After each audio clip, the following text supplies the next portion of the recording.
کہانی کی جانب سے خوش آمدید۔ ہم لائے ہیں آپ کے لیے رنگ برنگی نئی پرانی بولتی کہانیاں۔ ہماری آج کی کہانی کا نام ہے واہ رے عقل مند۔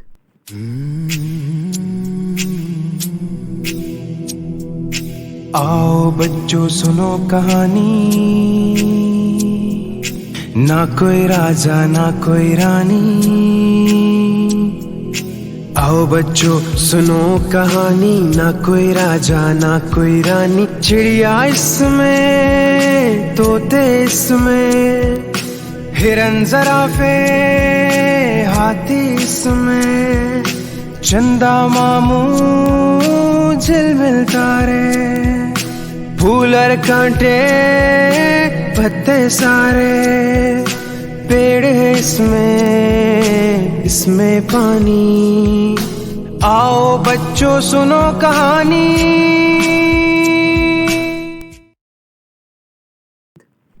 ایک بادشاہ کو اپنی عقل مندی پر بہت ناز تھا۔ اس کا خیال تھا کہ وہ بہت چالاک اور ہوشیار ہے اور دنیا میں کوئی شخص اسے بے وقوف نہیں بنا سکتا۔ ایک دن اس نے دربار میں اکڑ کر کہا، خدا نے ہم جیسا عقل مند اور سمجھدار شخص آج تک پیدا نہیں کیا۔ اگر کوئی ہے تو وہ سامنے آئے۔ اگر اس نے ہمیں بے وقوف بنا دیا تو ہم اسے 10 لاکھ روپیہ انعام دیں گے، لیکن اگر وہ ہار گیا تو اس کی گردن مار دی جائے گی۔ انعام کا سن کر بہت سے لوگوں کا من للچایا، مگر گردن مارے جانے کے خوف سے خاموش ہو رہے۔ آخر ایک دیہاتی نے ہمت کی، وہ دربار پہنچا اور بولا، جہاں پناہ، میرا نام شکرو ہے، میں موضع 420 تحصیل دھوکہ پور ضلع فریب نگر کا رہنے والا ہوں۔ چال بازی اور دھوکہ بازی میرا خاندانی پیشہ ہے۔ خوب خوب، بادشاہ بولا، اگر تم نے اپنی چال بازی سے ہمیں بے وقوف بنا دیا تو ہم تمہیں 10 لاکھ روپے دے دیں گے، لیکن اگر ہار گئے تو تمہاری گردن مروڑ دی جائے گی۔ منظور ہے؟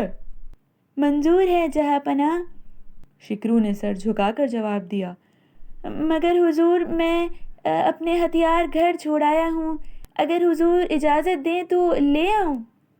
ہتھیار کیسے؟ بادشاہ نے تعجب سے پوچھا۔ حضور میرے پاس کچھ ہتھیار ہیں، انہی کی مدد سے میں لوگوں کو بے وقوف بناتا ہوں۔ وہ ہتھیار بہت وزنی ہیں، انہیں لانے کے لیے کم سے کم 100 گھوڑے چاہیے۔ گھوڑے ہمارے استبل سے لے لو، بادشاہ نے حکم دیا، اور ہتھیار لے کر جلد آؤ۔ شکرو نے استبل سے گھوڑے لیے اور گاؤں جا کر ایک ایک گھوڑا سب دیہاتیوں میں بانٹ دیا۔ تھوڑے دن بعد وہ 2-3 گاڑیوں میں بہت سا کاٹ کباڑ بھر کر شاہی محل میں گیا۔ بادشاہ اس کا انتظار کر رہا تھا، دیکھتے ہی بولا، ہتھیار لے آئے؟ شکرو نے جواب دیا، جی ہاں حضور۔ اتنے میں بادشاہ کا کتا بھاگتا ہوا آیا اور شکرو کی ٹانگ سونگھنے لگا۔ شکرو نے اس کے منہ سے کان لگایا اور ایک دم چیخ کر بولا، حضور غضب ہو گیا، ستم ہو گیا، میری بیوی سخت بیمار ہے، اف میں کیا کروں، اسے کون دوا لا کر دے گا، ہائے ہائے ہائے۔ تمہیں کیسے معلوم ہوا کہ تمہاری بیوی بیمار ہو گئی ہے؟ بادشاہ نے حیرت سے پوچھا۔ حضور کے کتے نے ابھی ابھی مجھے بتایا ہے، شکرو نے جواب دیا۔ بادشاہ کو بہت افسوس ہوا، بولا، جاؤ اس تبل سے ہمارا عربی گھوڑا لے لو اور بیوی کی دوا دارو کا بندوبست کر کے جلد آؤ۔ شکرو نے گھوڑا تو ایک سوداگر کے ہاتھ بیچا اور ایک مریل سا گدھا خرید کر دوسرے دن دربار میں پہنچا۔ بادشاہ نے گدھا دیکھا اور چونک کر بولا، وہ ہمارا گھوڑا کہاں گیا؟ شکرو نے کہا، جہاں پناہ وہ گھوڑا تھا کہ کوئی جن چلتے چلتے ایک دم گدھا بن گیا۔ یہ کیسے ہو سکتا ہے؟ بادشاہ نے غصے سے بولا، وہ گھوڑا 5 سال سے ہمارے پاس تھا اور کبھی گدھا نہیں بنا۔ حضور مانے یا نہ مانے مگر ہے یہ سچ بات، شکرو نے کہا، دیکھیے وہی لگام ہے، وہی کاٹھی ہے اور گدھے کا رنگ بھی گھوڑے جیسا ہے۔ بادشاہ بولا، بڑے تعجب کی بات ہے، اچھا خیر کوئی بات نہیں، اب تم کوئی ایسی چال چلو کہ ہم دھوکہ کھا جائیں۔ شکرو مسکرایا اور بولا، حضور چالیں تو میں چل چکا، میں نے حضور کو 3 دفعہ بے وقوف بنایا ہے۔ بادشاہ سٹ پٹا کر بولا، ہمیں بیوقوف بنایا؟ کس طرح؟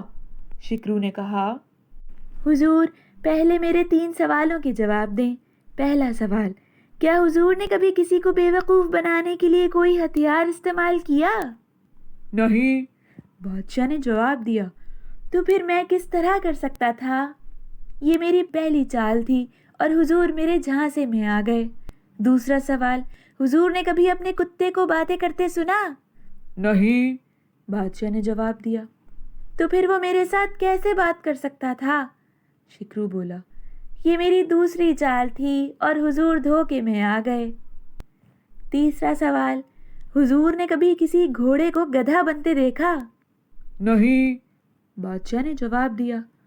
تو پھر حضور کا گھوڑا کس طرح گدھا بن سکتا تھا؟ شکرو نے کہا، یہ میری تیسری چال تھی، میں نے حضور کو 1 دفعہ نہیں 3 دفعہ بے وقوف بنایا، اب حضور اپنا وعدہ پورا کریں۔ بادشاہ نے سر جھکا لیا۔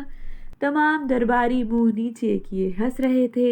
بادشاہ نے شکرو کو 10 لاکھ روپیہ دیا اور پھر کبھی بڑا بول نہ بولا۔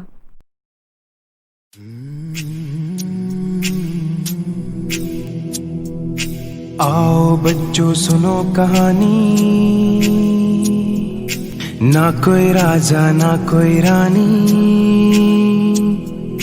آؤ بچوں سنو کہانی، نہ کوئی